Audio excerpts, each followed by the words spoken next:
সমস্ত প্রশংসা সে আল্লাহ সুবহানাহু ওয়া তাআলা দরবারে, যে মহান রব আমাদেরকে অত্যন্ত মেহেরবানি করে আজকে এ মসজিদে জুমার খুতবা শোনার জন্যে, জুমার সালা আদায়ের জন্যে আসার তৌফিক দান করেছেন। আমরা আল্লাহ তাআলার শুকরিয়া আদায় করছি, আলহামদুলিল্লাহ। দুরুদ এবং সালাম পেশ করছি আমাদের সেই প্রিয় রসুলের প্রতি, যিনি মন গড়াভাবে কিছু বলতেন না। আল্লাহ তাআলা তাকে যা জানাতেন তিনি তাই বলতেন। যার আনুগত্য করা, ইত্তেবা করা আমাদের জন্য জরুরি, সেই প্রিয় রসুলের প্রতি দুরুদ এবং সালাম পেশ করছি, সাল্লাল্লাহু আলাইহি ওয়াসাল্লাম। অতঃপর আপনারা যারা কষ্ট করে বিভিন্ন জায়গা থেকে খুতবা শোনার জন্য এসেছেন, বসেছেন, আমি আপনাদের জন্য দোয়া করছি। আল্লাহ সুবহানাহু ওয়া তাআলা আপনাদের প্রত্যেককে কল্যাণ, শান্তি, রহমত, বারাকা, হেদায়েত বর্ষণ করুন এবং আল্লাহ সুবহানাহু ওয়া তাআলা আমাদের প্রত্যেককে আল্লাহ তাআলার জান্নাতের জন্য কবুল করে নিন। আজকে আমরা সংক্ষিপ্তভাবে জুমায় যে বিষয়টি নিয়ে আলোকপাত করতে চাচ্ছি, খুতবা দিতে চাচ্ছি, তা হচ্ছে ফিরকা নাজিয়া, অর্থাৎ ফিরকা নাজিয়া এর অন্তর্ভুক্ত যারা, তাদের বৈশিষ্ট্য কেমন, তাদের আচরণ কেমন, তাদের কীরকম স্বভাব চরিত্র এবং তাদের মানহাজ, কি পদ্ধতিতে তারা কোরআন এবং সুন্নাহ মানেন তা উল্লেখ করব। পাশাপাশি আমরা আরেকটি বিষয় ইঙ্গিত করতে চাচ্ছি, তা হচ্ছে আহলুস সুন্নাহ ওয়াল জামাআহ এর অন্তর্ভুক্ত যারা এবং বিদআতি যারা, এই আহলুস সুন্নাহ ওয়াল জামাআহ এর অন্তর্ভুক্ত যারা এবং বিদআতি যারা, এদের মধ্যে পার্থক্য, যে আহলুল হাদিস বা আহলুস সুন্নাহ ওয়াল জামাআহ এর অন্তর্ভুক্ত যারা, তাদের স্বভাব চরিত্র কেমন এবং যারা বিদআতি তাদের স্বভাব চরিত্র কেমন, কোরআন সুন্নাহ মানার ক্ষেত্রে কারা কীরকম, আমরা কয়েকটি পয়েন্ট উল্লেখ করব। আশা করছি আমাদের জন্য কল্যাণকর হবে। আল্লাহ সুবহানাহু ওয়া তাআলা যদি আমাদেরকে তৌফিক দান করেন, তাহলে হাদিস থেকে, অগণিত হাদিস থেকে আমরা কয়েকটি হাদিস আপনাদের সামনে অনুবাদ করারও চেষ্টা করব। আল্লাহ সুবহানাহু ওয়া তাআলা আমাদেরকে তৌফিক দান করুন। আমাদের জানাটা জরুরি যে ফিরকায়ে নাজিয়া পৃথিবীতে সবচেয়ে নির্ভরযোগ্য এবং সবচেয়ে হকপন্থী দল ফিরকায়ে নাজিয়া, যারা কোরআন এবং সুন্নাহর ক্ষেত্রে সবচেয়ে কাছাকাছি, যারা কোরআন এবং সুন্নাহকে সবচেয়ে বেশি মেনে চলে এবং কোরআন এবং সুন্নাহ অনুযায়ী জীবন পরিচালনা করে, তাদেরকেই ফিরকায়ে নাজিয়া বলা হয়। তাদের আরেকটি নাম হচ্ছে আহলুস সুন্নাহ ওয়াল জামাআহ, অর্থাৎ আহলুস সুন্নাহ ওয়াল জামাত। আমরা সবাই বলি যে আমরা আহলুস সুন্নাহ ওয়াল জামাতের অন্তর্ভুক্ত। দেখা যায় যারা বিদআতি, বিদআত করে বেড়ায়, এমনকি শিরিক পর্যন্ত করে বেড়ায়, এমনকি রসুলকে গায়েবের মালিক মনে করে, রসুলকে হাজির নাজির মনে করে এবং রসুলকে হাজির নাজির মনে করে দাঁড়িয়ে তার সম্মানে কিয়াম করে, তারাও বলে যে আমরা আহলুস সুন্নাহ ওয়াল জামাত। মানে প্রত্যেকটা দল নিজেদেরকে আহলুস সুন্নাহ ওয়াল জামাত বলে পরিচয় দেয়।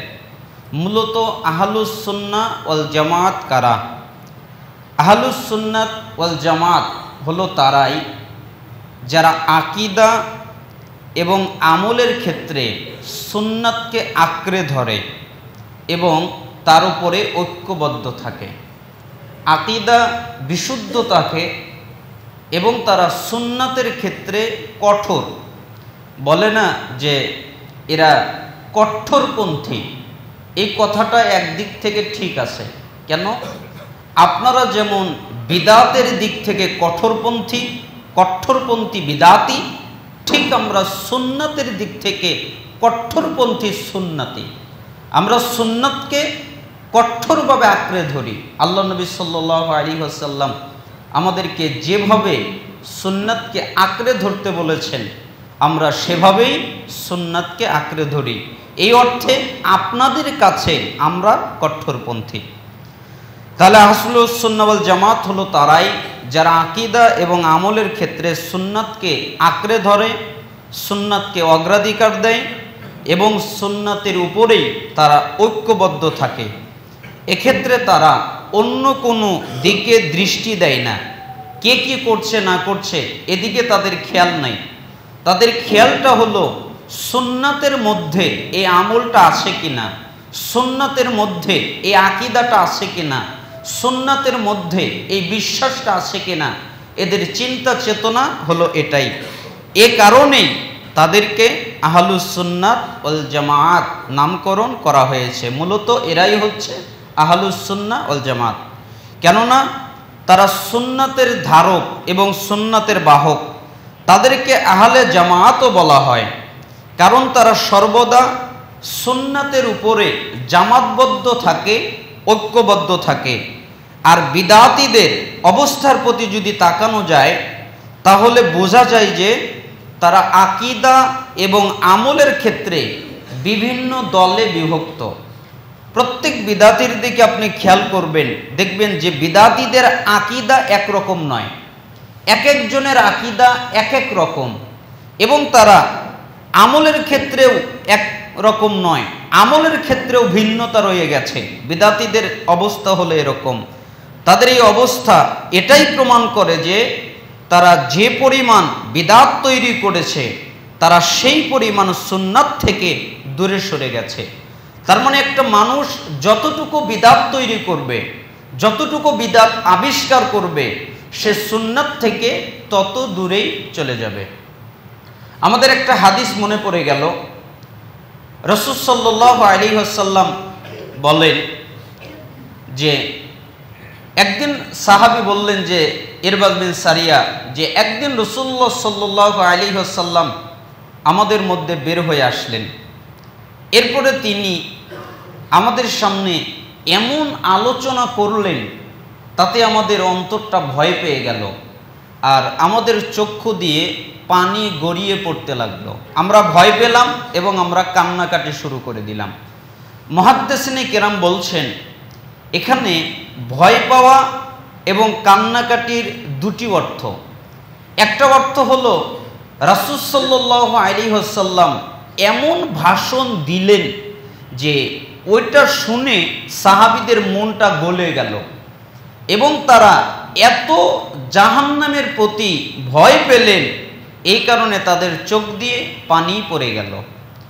আরেকটি অর্থ হলো যে রাসূলুল্লাহ সাল্লাল্লাহু আলাইহি ওয়াসাল্লামের এই বক্তব্য শুনে সাহাবীরা বুঝতে পারলেন যে আল্লাহর নবী আমাদের মাঝে আর বেশি দিন থাকবেন না, তিনি অচিরেই দুনিয়া থেকে চলে যাবেন।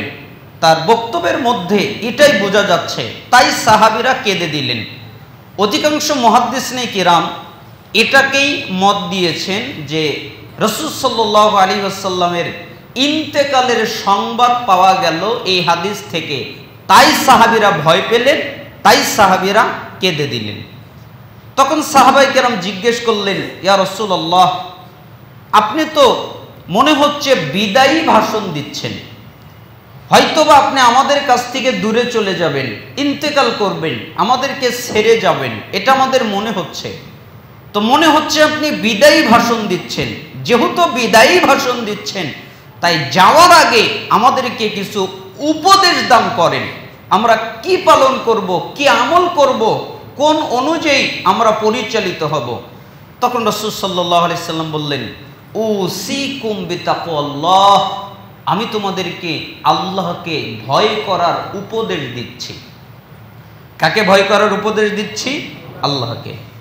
আল্লাহ নবী সাল্লাল্লাহু আলাইহি ওয়াসাল্লাম ইচ্ছা করলে বিভিন্ন আদেশ করতে পারতেন, বিভিন্ন নিষেধ করতে পারতেন, কিন্তু তিনি এই বাক্যটা কেন বললেন?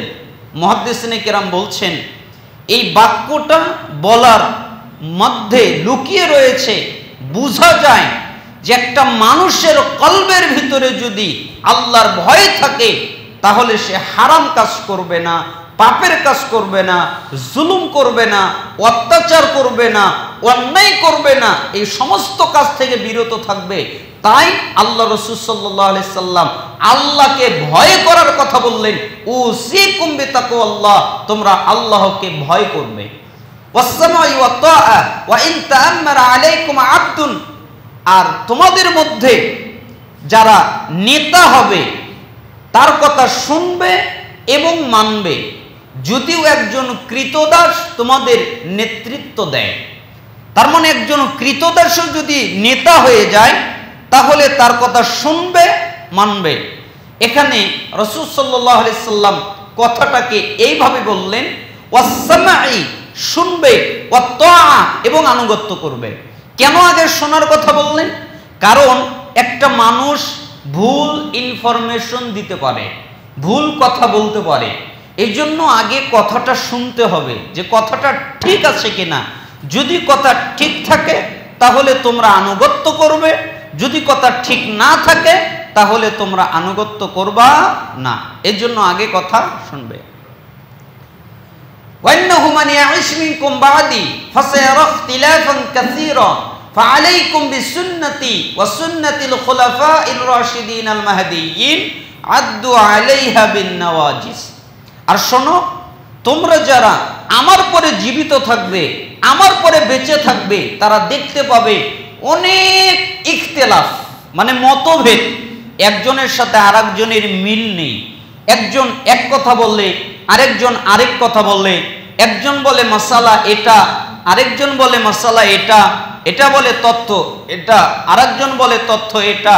এক এক মাযহাবে এক এক রকমের বিভিন্ন ফতোয়া পাওয়া যায়। তার মানে একজনের সাথে আরেকজনের মিল নেই। এজন্য রাসূল সাল্লাল্লাহু আলাইহি সাল্লাম বললেন, যখন তোমরা দেখবে আমার পরে তোমরা যারা জীবিত থাকবে তারা দেখবে অনেক মতভেদ, অনেক মতবিরোধ, একজনের সাথে আরেকজনের মিল নেই।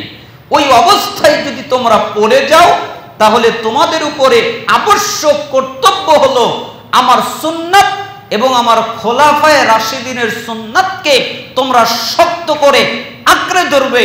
আদ্দু আলাইহা বিন নওয়াজিজ, মারির দাঁত দিয়ে কামড়ে শক্ত করে আঁকড়ে ধরবে।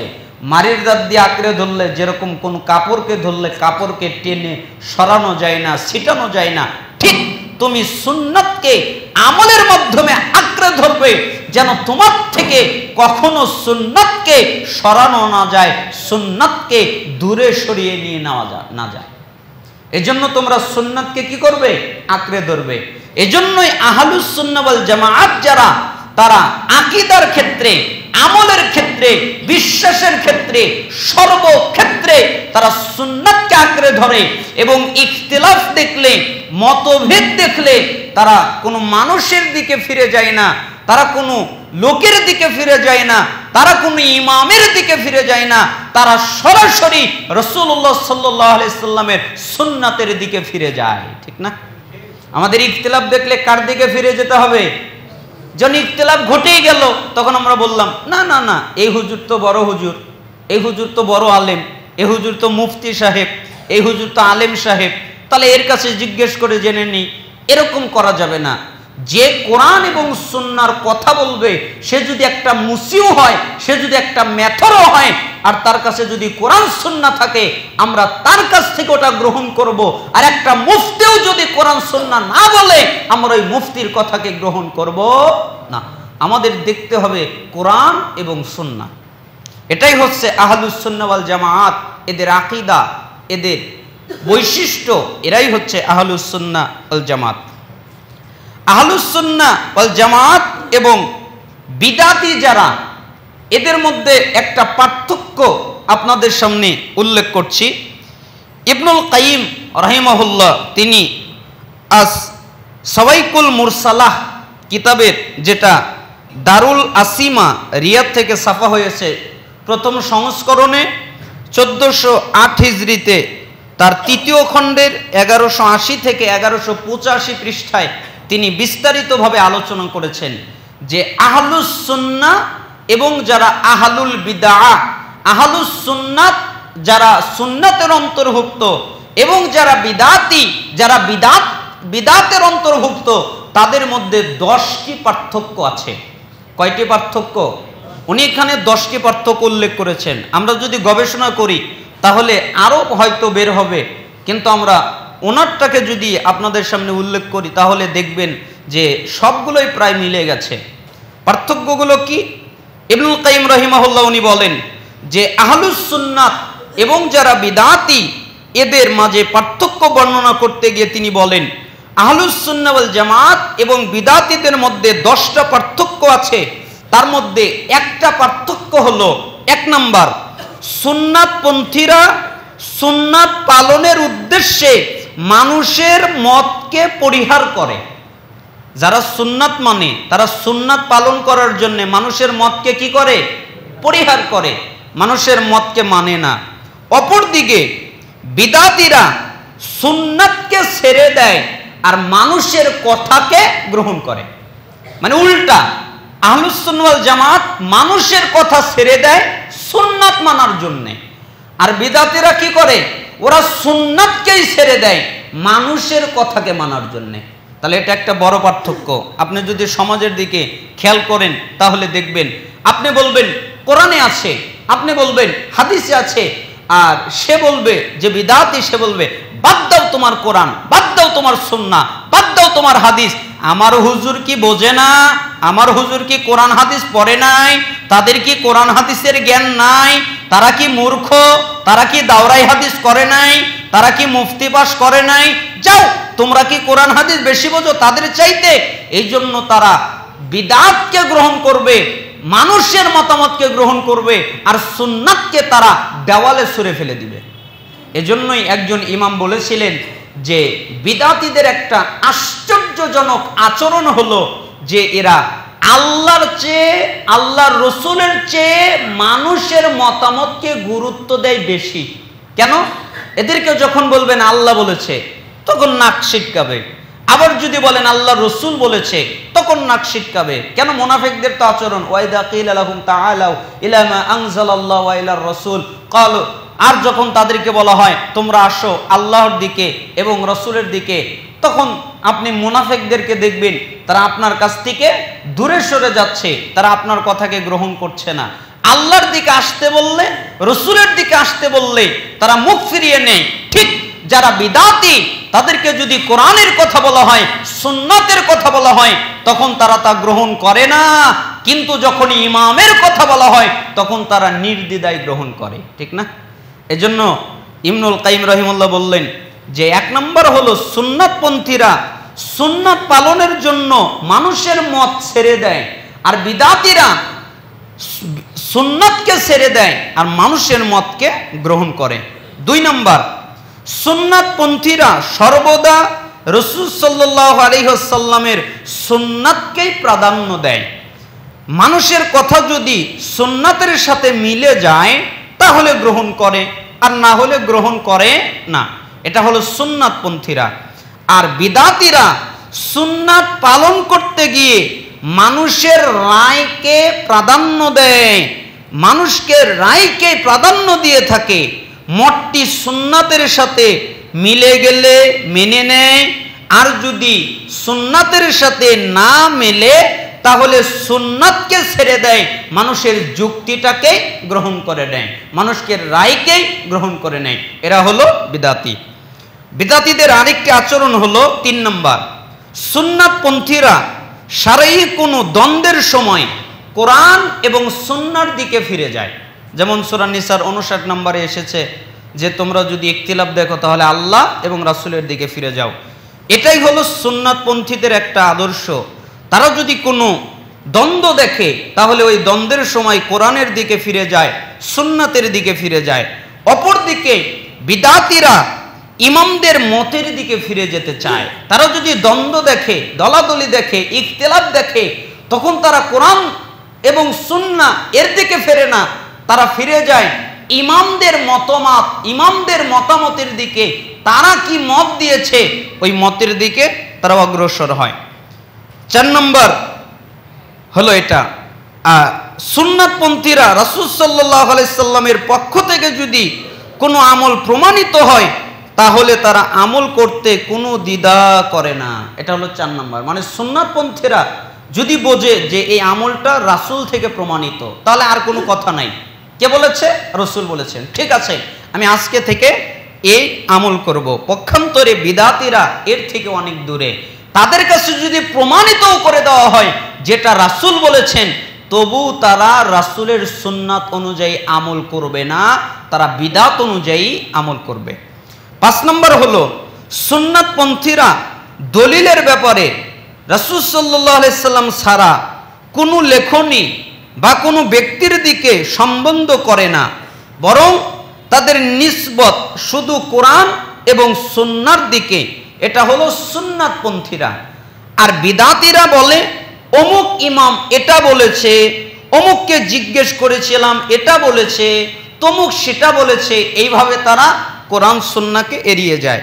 6 নম্বর, সুন্নাতপন্থীরা রাসূল সাল্লাল্লাহু আলাইহি সাল্লামের হাদিস এবং সালফে সালেহিনের পক্ষ থেকে শারঈ বিষয়ে সহযোগিতা নিয়ে থাকেন। যে কোনো বিষয়ে তারা রাসূল থেকে সহযোগিতা নেয়, তারা সাহাবী থেকে সহযোগিতা নেয়, তারা সালাফদের থেকে সহযোগিতা নেয়। আর বিদাতিরা উল্টা, পক্ষান্তরে বিদাতিরা ইমামদের রায় এবং মাযহাব অনুপাতে সহযোগিতা নেয়। ইমামদের বক্তব্যে কি আছে, মাযহাবে কি আছে, এইগুলো দেখে তারা সহযোগিতা নেওয়ার চেষ্টা করে। 7 নম্বর, সুন্নাতপন্থীরা কোনো সময় কাউকে গালিগালাজ করে না। সুন্নাতপন্থীদের একটা আচরণ, এরা কাউকে কি করে না, গালিগালাজ করে না। সে যতই বিদআত করুক বা যতই খারাপ কাজ করুক, তাকে কিন্তু গালিগালাজ করে না। আপনি যদি গালিগালাজ করেন তাহলে আপনার ভিতরে সুন্নাতের সৌন্দর্য নাই, তাই আপনি আরেকজনকে গালি দিচ্ছেন, আরেকজনকে জোর করছেন। এরকম করা যাবে না, গালি দেওয়া যাবে না। পক্ষান্তরে বিদাতিরা সরাসরি মুসলিমকে কাফের, ফাসেক, মুশরিক বলে গালি দেয়, দেয় না? আমি যখন সৈয়াকিদায় প্রথম আসলাম, আমার মসজিদে যখন গ্রামের মসজিদে সলাত আদায় করতে গেলাম, প্রথম রফল ইদাইন করলাম, বুকে হাত বাঁধলাম, তখন আমাকে অনেকেই কাফের বলেছে, অনেকেই মুশরিক বলেছে, অনেকেই ফাসেক বলেছে, এমনকি আমার ঘাড় ধাক্কা দিয়ে মসজিদ থেকে বের করে দিয়েছে, যেই মসজিদে তোর জায়গা নাই। কেন? আমি বুকে হাত বেঁধেছি, আমি রফল ইদাইন করেছি, আমি ইমামের পিছনে আমিন বলেছি, সূরা ফাতিহা পড়েছি, এগুলো হলো কারণ। তার মানে যারা বিদাতি তারাই মানুষকে কাফের বলে, ফাসিক বলে এবং মুশরিক বলে, বিভিন্ন গালিগালাজ তারা আহলুস সুন্নাহ ওয়াল জামাতের অন্তর্ভুক্ত যারা, তাদেরকে দিয়ে থাকে। 8 নম্বর, সুন্নাহপন্থীদের সম্মুখে যখনই বলা হয় রাসূলুল্লাহ সাল্লাল্লাহু আলাইহি সাল্লাম বলেছেন, তখনই তাদের অন্তর নাড়া দেয়, আর অন্য কোনো দিকে তারা ঘুরেও দেখে না। যখনই বলা হয় রাসূল বলেছেন, আর কোনো কথা নাই, তাদের অন্তরে নাড়া দিয়ে দেয়, বলেন কি রাসূল বলেছেন, তাহলে আর অন্য কোনো দিকে সে ঘুরে তাকায় না। অন্যদিকে যে ব্যক্তি, বিদাতিরা পক্ষান্তরে তা করে না, তারা কি করে, তাদের অন্তর নাড়া দেয় না। তাদেরকে যদি বলা হয় রাসূল বলেছেন, এই কথায় তাদের অন্তর নাড়া দেয় না। এমনকি তারা রাসূলের কথাকেই বাদ দিয়ে অন্যদিকে ঘুরে তাকায়। 9 নম্বর, সুন্নাতপন্থীদের অনুসরণীয় আদর্শ হলেন স্বয়ং মুহাম্মদ সাল্লাল্লাহু আলাইহি সাল্লাম এবং সোনালী যুগের সাহাবীরা এবং সালফে সালেহিন। এরা হলো যারা সুন্নাতপন্থী, এদের আদর্শ। পক্ষান্তরে বিদাতিদের আদর্শ হলো ইমাম, মাযহাব ইত্যাদি বিভিন্ন কিছু। 10 নম্বর হলো সুন্নাতপন্থীদের নিকট যখন রাসূল সাল্লাল্লাহু আলাইহি সাল্লামের সুন্নাত নিয়ে আলোচনা করা হয় তখন তারা খুশি হয়। মানে সুন্নাতপন্থীরা খুশি হয় কিসে? রাসূলের হাদিস বর্ণনা শুনলে, রাসূলের সুন্নাত বর্ণনা শুনলে তারা খুশি হয়। কেন? হাদিস বলছে, কোরআন বলছে। আর বিদাতীদের কাছে সুন্নাত বর্ণনা করলে তারা খুশি হয় না। সুন্নাত ছাড়া মানুষের মত বললে, হিকায়াত বললে, কাহিনী উপস্থাপনা করলে তারা খুশি হয়, তারা আনন্দিত হয়। তাদের কাছে কাহিনীটাই আনন্দিত হওয়ার কারণ, তাদের কাছে ঘটনাটা আনন্দিত হওয়ার কারণ, তাদের কাছে কিচ্ছা কাহিনী আনন্দিত হওয়ার কারণ। এটা যেন ওই আয়াতের মতো যেখানে সূরা জুমারের ৪৫ নম্বর আয়াতে আল্লাহ বলেছেন, পক্ষান্তরে যখন তাকে বাদ দিয়ে অন্য যারা রয়েছে তাদের উল্লেখ করা হয় তখন দেখো তারা উল্লাস হয়। তার মানে আল্লাহকে বাদ দিয়ে এবং রসুলকে বাদ দিয়ে অন্য কিছু আলোচনা যখন করা হয় তখন তারা আনন্দিত হয়, তখন তারা উল্লাসিত হয়। যখন আল্লাহর কথা বলা হয়, যখন রসুলের কথা বলা হয় তখন তারা আনন্দিত হয় না, তখন তারা উল্লাস হয় না। আসলেই আমরা যদি কোরআন এবং হাদিসের দিকে ইঙ্গিত করে দেখি তাহলে দেখব কোন ইমাম, নির্ভরযোগ্য কোন ইমাম, ইমাম আবু হানিফা রাহিমাহুল্লাহ, তিনি ইমাম মালিক রাহিমাহুল্লাহ, ইমাম শাফি রাহিমাহুল্লাহ, ইমাম আহমদ বিন হাম্বল রাহিমাহুল্লাহ, ইনারা কেউ বলেন নাই যে তোমরা আমার কথাকে মেনে নাও। এ কথা কিন্তু কেউ বলে নাই। তারা সবাই বলেছেন কি, ইজা সাহাল হাদিস ফাহুয়া মাযহাবি, যখন কোনো সহিহ হাদিস পাবে তখন ওটা আমারই মাযহাব। আর যখন তোমরা দেখবে যে আমি কোনো কথা বলছি এই কথাটা আল্লাহর বিরুদ্ধে চলে গেছে অথবা রসুলের বিরুদ্ধে চলে গেছে, তাহলে তোমরা আমার কথাটাকে ফেলে দাও, আল্লাহ এবং রসুলের কথাটাকে গ্রহণ করো। এমনকি তারা আরো বলতেন যে ইন্নামা আনা বাশারুন উখতিউ ওয়া উসিবু, নিশ্চয় আমরা মানুষ, আমরা ভুল করি, আমরা শুদ্ধ করি। যখন আমরা শুদ্ধ করব তখন তোমরা তা পালন করবে, যখন আমরা ভুল করব তখন তোমরা তা ত্যাগ করবে। যখন কোরআন এবং সুন্নাহর কাছাকাছি পাবে তখন তোমরা তা আমল করবে, যখন কোরআন এবং সুন্নাহ থেকে অনেক দূরে দেখবে তখন তোমরা তা বর্জন করবে। তাহলে আহলুস সুন্নাহ ওয়াল জামাত এবং যারা বিদআতি এদের মধ্যে 10টি পার্থক্য ইমাম ইবনুল কাইয়িম রাহিমাহুল্লাহ উল্লেখ করেছেন। অতএব আপনারা যারা খুতবা শুনছেন, আপনাদের কাছে অনুরোধ, আপনারা কেউ আহলুল বিদআত তাদের যে চরিত্র এই চরিত্র অবলম্বন করবেন না। যখনই আপনাদেরকে কাল আল্লাহ, আল্লাহ বলেছেন, কাল রসুল, আল্লাহ রসুল বলেছেন, তখন আপনারা নির্দ্বিধায়, সেটা যদি সহি হয়, সেটা যদি বিশুদ্ধ হয়, সেটা যদি সঠিক ব্যাখ্যা হয়, তাহলে আপনারা অবশ্যই তা পালন করবেন, আমল করবেন। আল্লাহ সুবহানাহু ওয়া তাআলা আমাদেরকে এই তৌফিক দান করুন, আমরা যেন সুন্নাতের উপরে অটল থাকতে পারি এবং সুন্নাতকে আমল করতে পারি। আল্লাহ তাআলা আমাদেরকে সেই তৌফিক দান করুন। ফিরকায়ে নাজিয়ার সম্পর্কে ইমাম ইবনে তাইমিয়া রাহিমাহুল্লাহ তিনি চমৎকার একটা কথা বলেছেন। তিনি বলেন, মিনাল মা'লুমি লিকুল্লি মান লাহু খিবরা আন্না আহলাল হাদিস মিন আযমিন নাস বাহসান আন আকওয়ালিন নবী সাল্লাল্লাহু আলাইহি ওয়াসাল্লাম ওয়া তালাবান লিইলমিহা ওয়া আরগাবিন নাস ফি ইত্তিবাইহা ওয়া আবআদিন নাস আন ইত্তিবাই হাওয়ান ইউখালিফুহা ফাহুম ফি আহলিল ইসলাম কা আহলিল ইসলাম ফি আহলিল মিলাল। যার কিছুটা অভিজ্ঞতা রয়েছে তার এটা জানা কথা যে আহলে হাদিস হলেন মুসলিমদের মধ্যে রাসূলুল্লাহ সাল্লাল্লাহু আলাইহি সাল্লামের বাণী সমূহের এবং তার ইলমের অধিক সন্ধানী এবং সেসবের অনুসরণের প্রতি অধিক আগ্রহশীল এবং প্রবৃত্তির অনুসরণ থেকে সর্বাধিক দূরে অবস্থানকারী, যার বিরোধিতা সে করে থাকে।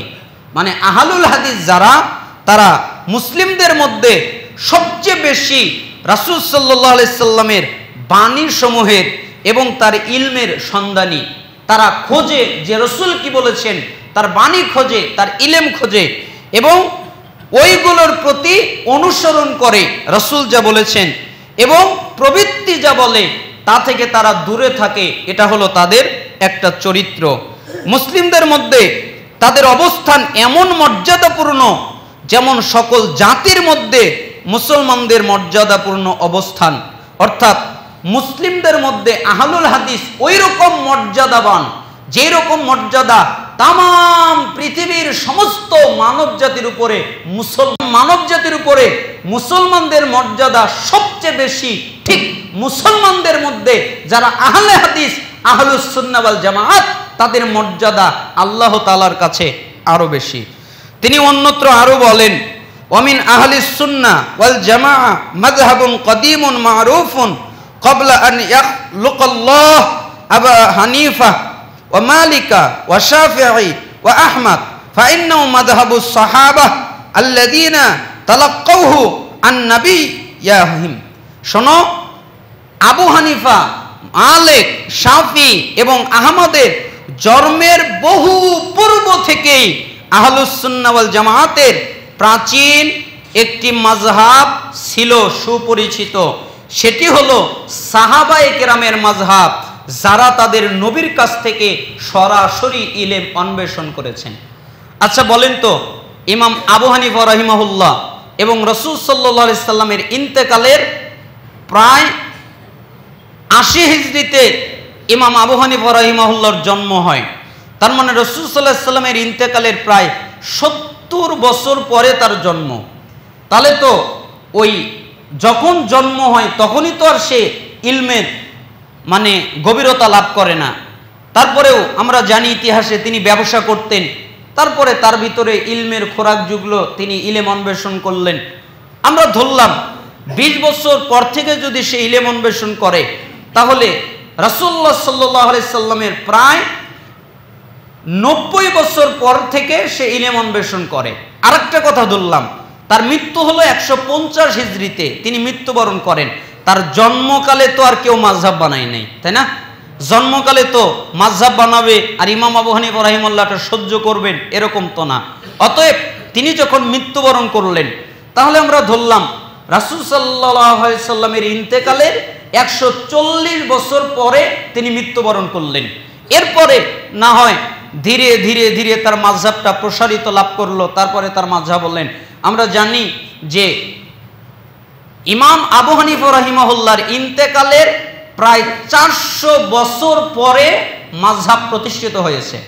তার আগ পর্যন্ত ইমাম আবু হানিফার নামে হানাফি মাযহাব, ইমাম মালিকের নামে মালিকি মাযহাব, ইমাম শাফির নামে শাফি মাযহাব, ইমাম আহমদ বিন হাম্বলের নামে হাম্বলি মাযহাব, এগুলোর কোনো অস্তিত্ব ছিল না। রাসূল সাল্লাল্লাহু আলাইহি সাল্লামের ইন্তেকালের প্রায় ৫০০ বছরেরও বেশি, তারও বেশি পরে মাযহাবগুলোর আবিষ্কার হয়। এখন আমার প্রশ্ন, ইমাম আবু হানিফার সময় যারা বেঁচে ছিলেন অথবা ইমাম আবু হানিফার আগে যারা ছিলেন, তারা কি হানাফি মাযহাব মেনেছেন? কেউ মেনেছেন? কেউ মানে নাই। কারণ হানাফি মাযহাব তো তখন ছিলই না। তারা কোন মাযহাব মানছেন?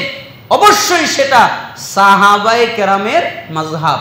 আর যারা সাহাবায়ে কেরামের মাযহাব মানে, ওরাই হচ্ছে নাজি ফিরকা, ওরাই হচ্ছে মুক্তিপ্রাপ্ত ফিরকা। কারণ রাসূল সাল্লাল্লাহু আলাইহি সাল্লাম বলেছেন, মা আনা আলাইহি ওয়া আসহাবি, আমি এবং আমার সাহাবীরা যার উপরে আছি এর উপরে যারা থাকবে তারাই হচ্ছে মুক্তিপ্রাপ্ত দল, তারাই হচ্ছে নাজাতপ্রাপ্ত দল। তাহলে আমাদেরকে যে কোনোভাবে অবশ্যই রাসূলুল্লাহ সাল্লাল্লাহু আলাইহি সাল্লামের সুন্নাতের উপরে আমাদেরকে অটল থাকতে হবে। আল্লাহ তাআলা তৌফিক দান করুন। ইমাম ইবনে তাইমিয়া মিনহাজুস সুন্নাহ কিতাবের ভিতরে ২য় খণ্ডের ১৭৯ পৃষ্ঠায় এই কথাটা উল্লেখ করেছেন। এমনকি আমরা বড় পীর বলি কাকে? আব্দুল কাদের জিলানী রাহিমাহুল্লাহ, তিনিও কিন্তু আহলুল হাদিস, এমন তিনিও কিন্তু আহলুল হাদিসদেরকে অনেক ভালোবাসতেন। কোথায় আছে? আব্দুল কাদের জিলানী রাহিমাহুল্লাহর লেখা একটা কিতাব, কিতাবুল গুনিয়া ওরফে গুনিয়াতুত তালিবিন, যেটা মিশর থেকে ছাপা ১৩৪৬ হিজরিতে প্রথম খণ্ডের ৯০ পৃষ্ঠায় ফিরকায়ে নাজিয়া সম্পর্কে আব্দুল কাদের জিলানী, যার মৃত্যু জন্ম ৪৭০ হিজরিতে, মৃত্যু ৫৬১ হিজরিতে, উনি বলেন, ই'লাম আন্না লি আহলিল বিদঈ আলামাতিন ইউরাফুনা বিহা ফাআলামাতু আহলিল বিদআ আল ওয়াকিআতু ফি আহলিল আসার ওয়া কুল্লি যালিকা আসাবিয়াতুন ওয়া গিয়াদুন লি আহলি সুন্নাহ ওয়ালা ইসমা লাহুম ইল্লা ইসমু ওয়াহিদু ওয়া হুয়া আসহাবুল হাদিস। উনি বলছেন যে জেনে রাখো তোমাদের জেনে রাখা উচিত, তোমরা জেনে রাখো। কি জেনে রাখো? যে বিদাতীদের কিছু নিদর্শন হলো যা দেখে তাদের চেনা যায়। বিদাতীদেরকে চেনা যায় কি দেখে? শোনো, বিদাতীদের লক্ষণ হলো আহলে হাদিসদের গালি দেওয়া এবং বিভিন্ন বাজে নামে তাদেরকে সম্বোধন করা। ও ইহুদিদের দালাল, ও খ্রিস্টানদের দালাল, ও মুশরিক, ও কাফের, ও ফাসিক, বিভিন্নভাবে ও ইহুদি, ও খ্রিস্টান, ও অমুক তমুক, এইভাবে গালি দেওয়া। তার মানে বিদাতি যারা, এদের আলামতই হলো আহলে হাদিসদের গালি দেওয়া। যখন তোমরা দেখবে কেউ আহলে হাদিসদের গালি দিচ্ছে, তখন তোমরা মনে করবে ও পাক্কা বিদাতি। এগুলো সুন্নাতপন্থীদের বিরুদ্ধে তাদের দলীয় গোরামি এবং অন্তর্জালার বহিষ্প্রকাশ ছাড়া ভিন্ন কিছু নয়। অর্থাৎ তাদের অন্তরে জ্বালা যন্ত্রণা, এই কারণেই তারা আহলুস সুন্নাহ ওয়াল জামাতের গালি দেয়। কেননা আহলুস সুন্নাহ ওয়াল জামাতের অন্য কোনো নাম নাই, একটা নাম ব্যতীত। আহলুস সুন্নাহ ওয়াল জামাত যারা, এদের আর কোনো নাম নাই, একটা নাম ব্যতীত। ওয়াহুয়া আসহাবুল হাদিস, আর সেটি হলো আহলুল হাদিস, আসহাবুল হাদিস, এটাই হলো তাদের নাম। আমরা আহলে হাদিস বলতে কোনো দল বোঝাচ্ছি না, আমরা আহলে হাদিস বলতে কোনো ফেরকা বোঝাচ্ছি না, আমরা আহলে হাদিস বলতে তাদেরকে বোঝাচ্ছি যারা কোরআন এবং সুন্নাতকে নিঃশর্তভাবে মেনে নেয়, কোরআন এবং সুন্নাহকে তারা অনুকরণ করে, তারাই হচ্ছে আহলুস সুন্নাহ ওয়াল জামাত, তারাই হচ্ছে আহলুল হাদিস। আল্লাহ সুবহানাহু ওয়া তাআলা আমাদেরকে ফিরকায়ে নাজিয়ার অন্তর্ভুক্ত হওয়ার তৌফিক দান করুন। আরও অনেক কথা রয়েছিল, সময়ের সংক্ষিপ্ততার কারণে আমরা এই বিষয়টা স্থগিত রাখলাম। আল্লাহ সুবহানাহু ওয়া তাআলা আমাদেরকে বোঝার তৌফিক দান করুন।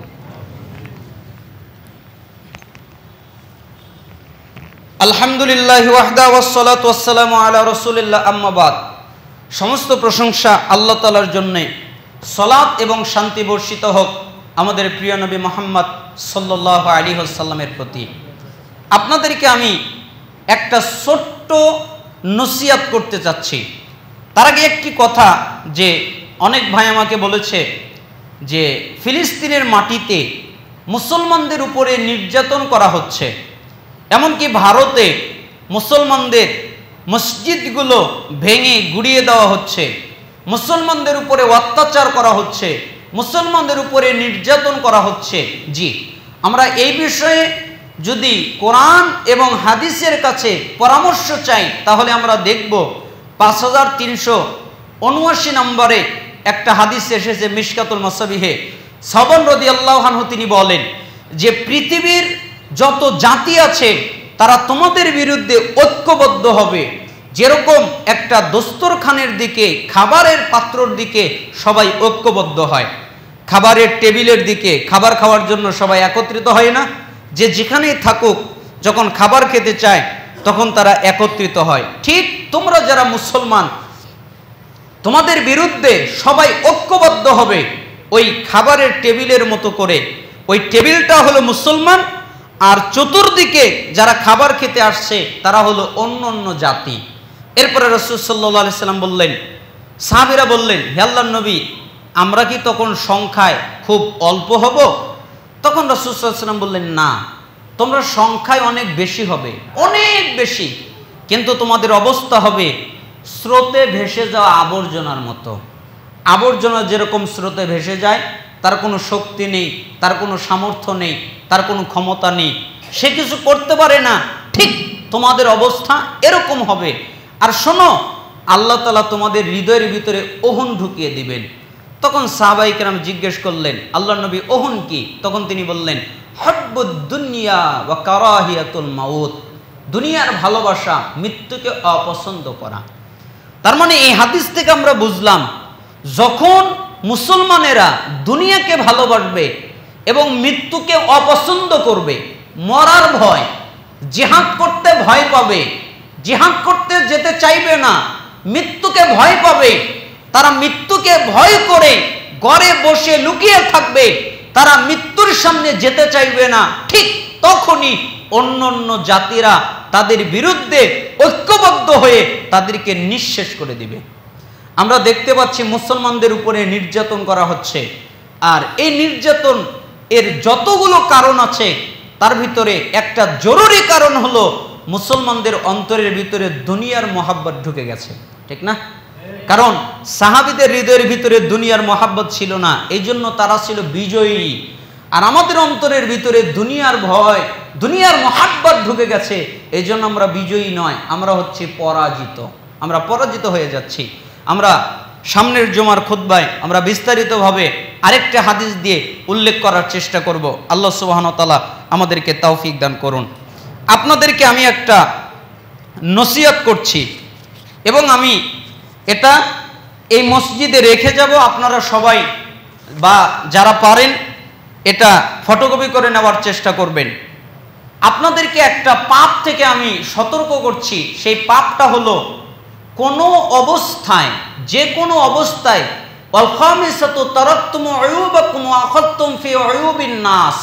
গত সপ্তাহে বলেছিলাম যে 5টা কারণের একটা কারণ হলো নিজেকে নিয়ে ব্যস্ত হয়ে থাকা, তাই না?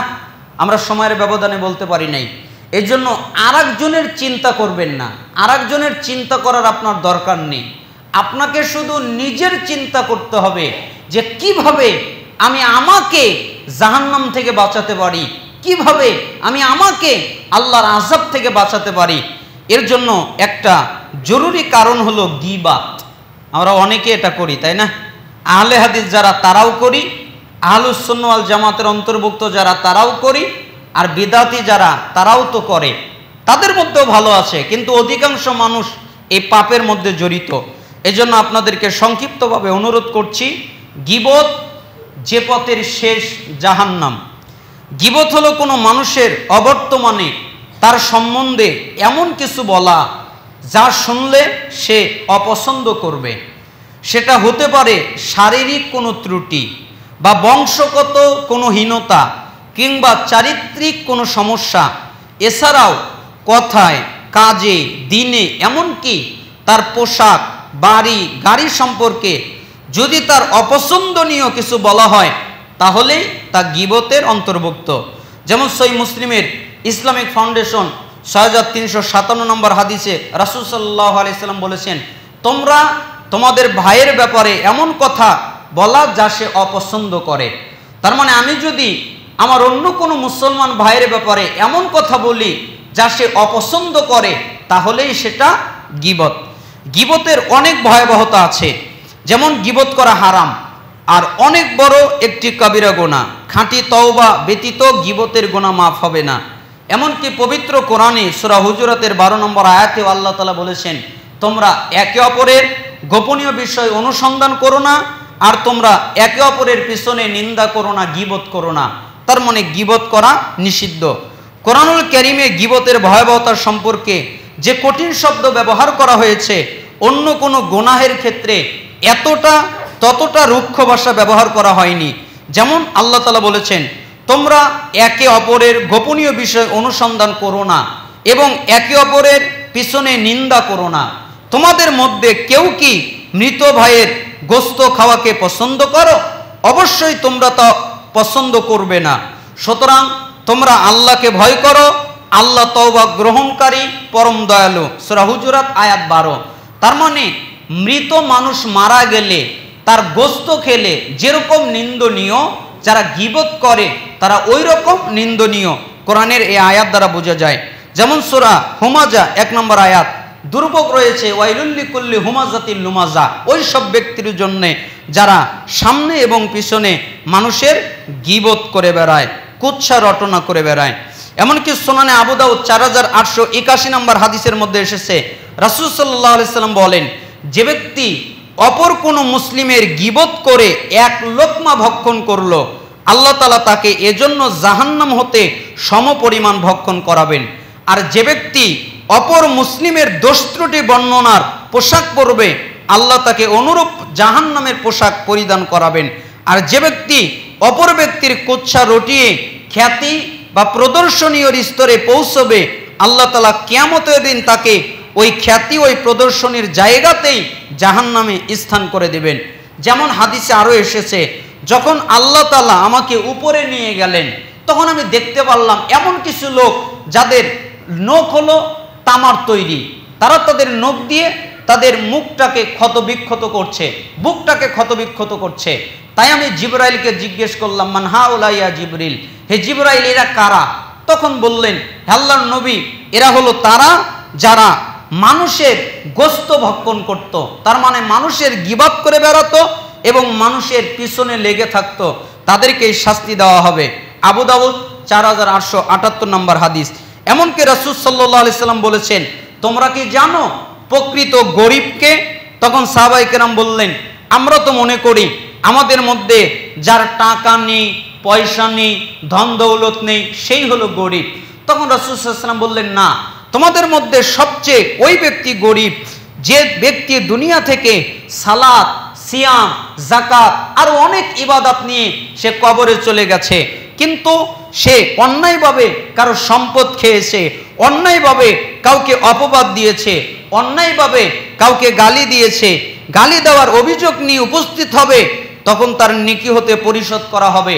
তার নেকি শেষ হয়ে গেলে তাদের পাপ নিয়ে তার উপর চাপিয়ে দেওয়া হবে আর তাকে জাহান্নামে নিক্ষেপ করা হবে।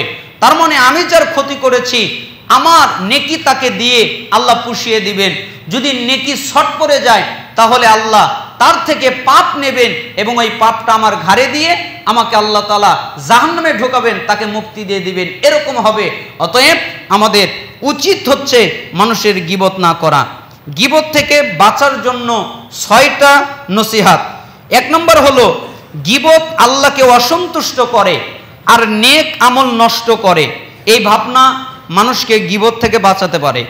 2 নম্বর, সব সময় নিজের দোষ ত্রুটি এবং অপূর্ণতার দিকে সজাগ দৃষ্টি রাখা, যে আমার কি হবে, তাহলে গীবত থেকে সে বাঁচতে পারবে।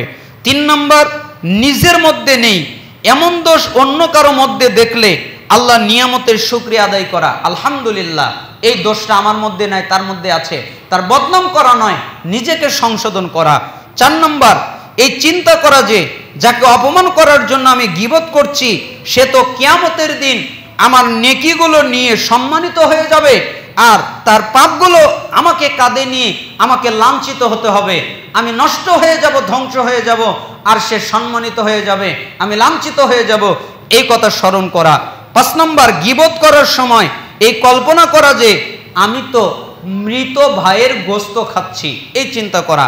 6 নম্বর, নিজেকে হাসরের ময়দানে হিসাবের মুখোমুখি মনে করা, হায় হায় হায় আমি হাসরের ময়দানে দাঁড়িয়ে আছি, আমি কিভাবে হিসাব দিব, আমি কিভাবে আরেকজনের গীবত করতে পারি। এই চিন্তাগুলো করলে গীবত থেকে বাঁচা সহজ হবে। গীবতের ক্ষতিপূরণ কি? যারা গীবত করে ফেলেছি আমাদের জন্য কি ক্ষতিপূরণ হতে পারে? গীবতের একমাত্র ক্ষতিপূরণ হলো বিশুদ্ধ আন্তরিক তওবা করা। গীবত থেকে তওবা করার জন্য 4টা শর্ত আছে। 1 নম্বর হলো গীবত সম্পূর্ণরূপে পরিহার করা, আর গীবত করা যাবে না। 2 নম্বর হলো কৃতকর্মের ব্যাপারে অনুতপ্ত লজ্জিত হওয়া, আমি গীবত করেছি এই জন্য অনুতপ্ত হওয়া, এই জন্য লজ্জিত হওয়া। 3 নম্বর, জীবনে আর কখনো এই অপকর্মে লিপ্ত হব না, এই মর্মে দৃঢ় অঙ্গীকার করা যে জীবনে আর কোনোদিন আমি গীবত করব না। 4 নম্বর, যার গীবত করা হয়েছে তার কাছ থেকে ক্ষমা চেয়ে নেওয়া, যে ভাই আমি তো আপনার গীবত করে ফেলেছি, আপনি আমাকে ক্ষমা করে দেন। যদি তাকে পাওয়া না যায় কিংবা এই ব্যাপারে তাকে জানালে ক্ষতি হওয়ার আশঙ্কা থাকে অথবা অন্য কোনো কারণে মাপ চাওয়া সম্ভব না হয়, যে আমি যদি এর কাছে মাপ চাই তাহলে সে আমাকে আঘাত করবে বা সে আমাকে মারধর করবে অথবা সে দুনিয়ায় বেঁচে নাই অথবা তাকে পাওয়া যাচ্ছে না, এরকম যদি কোনো অবস্থা হয় তাহলে কায় মনোবাক্যে আল্লাহর দরবারে ক্ষমা প্রার্থনা করা, তার জন্য বেশি বেশি করে ইস্তেগফার করে দেওয়া এবং তার জন্য দান সাদাকা করে দেওয়া, যাতে আল্লাহ সুবহানাহু ওয়া তাআলা কিয়ামতের ময়দানে ওটা দিয়ে পুষিয়ে দেয়। হে আল্লাহ, আমাদের জবানের অনিষ্টতা থেকে আপনি আমাদেরকে হেফাজত করুন। হে আল্লাহ, আমাদেরকে এত বড় পাপ গীবত থেকে আপনি আমাদেরকে রক্ষা করুন। হে আল্লাহ, আমাদের যারা অসুস্থ তাদেরকে শিফায়ে কামেলা আজিলা দান করেন, আমাদের যারা অভাবী তাদেরকে অভাব থেকে অব্যাহতি দান করেন, আমাদের যারা ঋণী তাদেরকে ঋণ থেকে রক্ষা করেন, আমাদের মধ্যে যে যে মুসিবতে আসে সেই মুসিবত থেকে আপনি আমাদেরকে পানা মঞ্জুর করেন। আল্লাহ, আপনি আমাদের দুনিয়ায় কল্যাণ দান করেন, আমাদেরকে আখিরাতে কল্যাণ দান করবেন।